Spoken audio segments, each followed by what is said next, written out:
So finally, the new RE Classic is a winner in our books. But the competition hasn't been sitting idle either. Oh, absolutely. And its biggest competition came from this, the Honda CB350. Well, not actually the CB350 RS, but the Highness CB350. But our dear colleague Shumi doesn't like its name, so we got the RS. And anyways, the RS is basically the Highness in a different set of clothes. So Honda did manage to upstage the classic 350 UC, but its biggest battle is with this, the 2021 classic 350.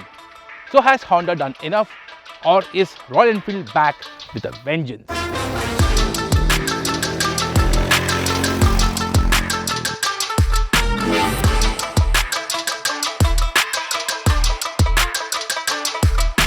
The biggest update on the new Classic 350 is the J platform based new 350cc motor. So can the new Classic 350 beat the Honda with respect to performance?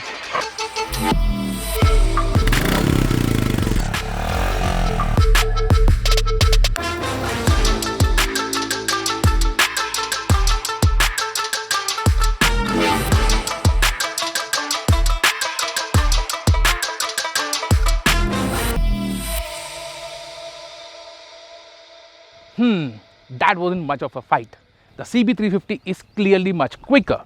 But then again, how's their real world performance?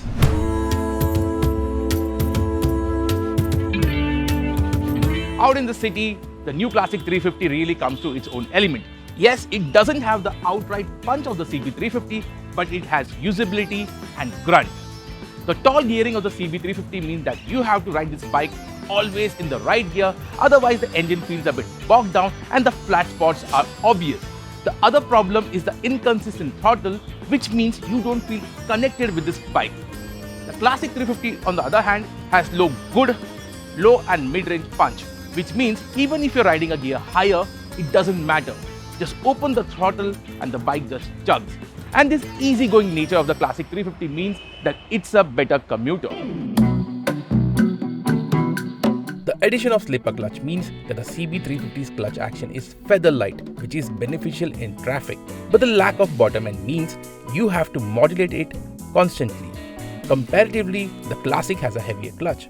But then again, you don't end up using it much unless in crawling traffic. Gear shift quality on both bikes is precise and good, but the Honda is more consistent. Talking about agility, yes, the CB350 does feel lighter and more compact than the Classic.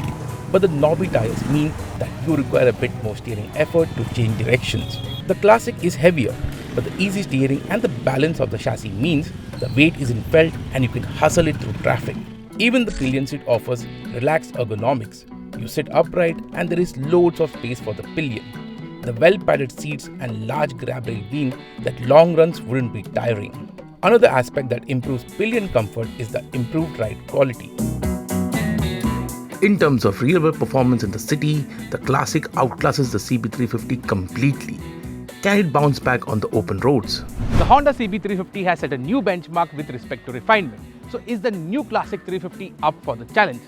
Well, there's only one way to test it, and that's the Chai Cup Challenge, right?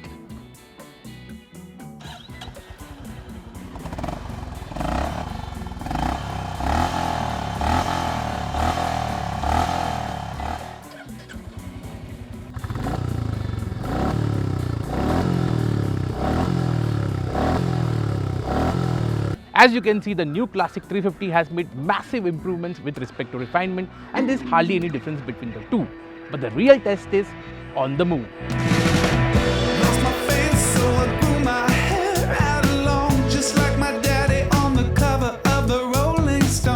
Hit the highway and the Honda takes the lead with its stronger performance.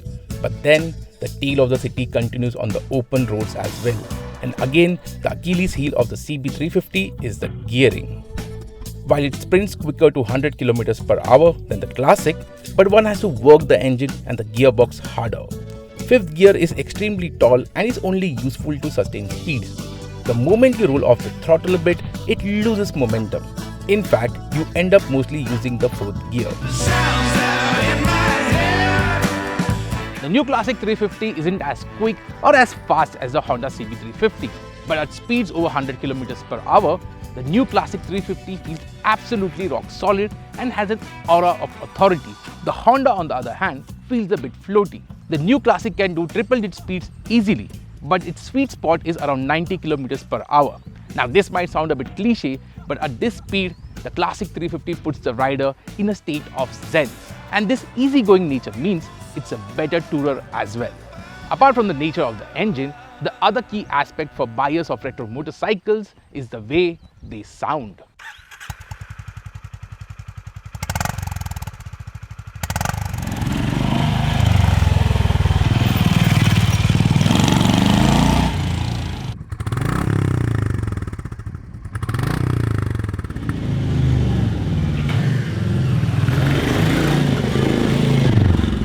The CB350 is definitely louder, and Honda has specifically tuned the exhaust note keeping the old Classic 350 in mind. Initially, the throaty exhaust note sounds enjoyable, but its charm seems to fade over time.